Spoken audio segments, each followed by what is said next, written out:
Teacher talking sports, what it does, what it do, how we live. If you don't know, I'm a diehard Knicks fan, and something about the Mavericks, they just seem to have a ton of former Knicks players, guys like Reggie Bullock, Frank Ntilikina, Tim Hardaway Jr., Theo Pinson, Kristaps Porzingis, and Trey Burke were on the team last year. They always seem to have a ton of former Knicks. Well, you could add one player to that ledger as well. As via Yahoo Sports, Mavericks to reportedly sign former Celtics Knicks point guard Kemba Walker. According to Shams Charania of The Athletic, Mavericks will be signing the four-time All-Star and waiving Fasando Campazzo.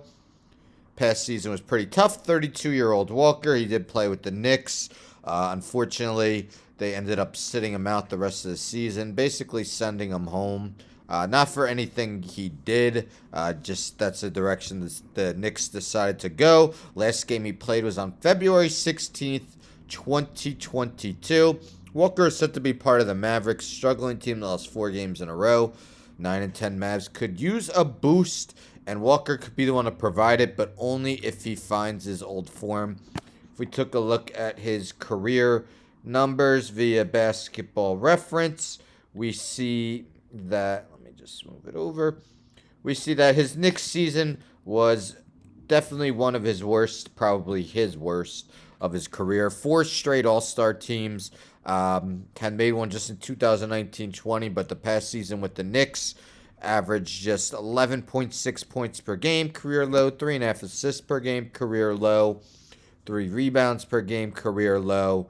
Shot a little over 40% from the field, 36.7% from deep.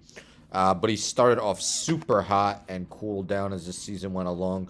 There were moments where we did get to see vintage Kemba, although it was for a short amount of time. If we look at his game log last year, he actually started the first 7 games scoring in double figures, then hit a lull. But you see when he came back in mid to late December, he had a stretch from December 21st to December 18th to December 25th. In those 4 games, he had 29, 21, 44, and 10. The 10 was a Christmas game, though, where he had 10 points, 10 rebounds, 12 assists, triple-double. That 44-point game, made 7 threes, had 9 rebounds, 8 assists. So we did get to see vintage Kemba for a little bit, but it wasn't long. This was just a kind of funny tweet I saw from Lydia Tardaway Jr. Kemba Walker joins the exclusive former All-Stars the Mavs tried to sign years ago and ended up getting after their cooked club alongside the likes of Darren Williams and DeAndre Jordan. They also signed Damari Stoudemire and David Lee well past their prime. What do you guys think about the move, though? You see, I mean, don't get me wrong, this season's got a long way to go. We're essentially like 1/4 done, but right now the Mavericks are outside even the play-in at 9 and 10. Again, have lost 4 in a row. It's kind of a wasted season if you can't even make the playoffs with Luka Doncic on your roster. But what do you guys think? Can Kemba Walker make a difference? They don't have much depth at the guard position. I believe the first guy they've been playing off the bench is really like a Josh Green. They also have Tim Hardaway Jr. as well. But neither of them are really point guards. And Campazzo just got released. They start Brunson and Dinwiddie in the backcourt together. How much of a role do you expect Kemba Walker to play? Can we see bits and pieces of the old Kemba Walker? Let me know in the comments.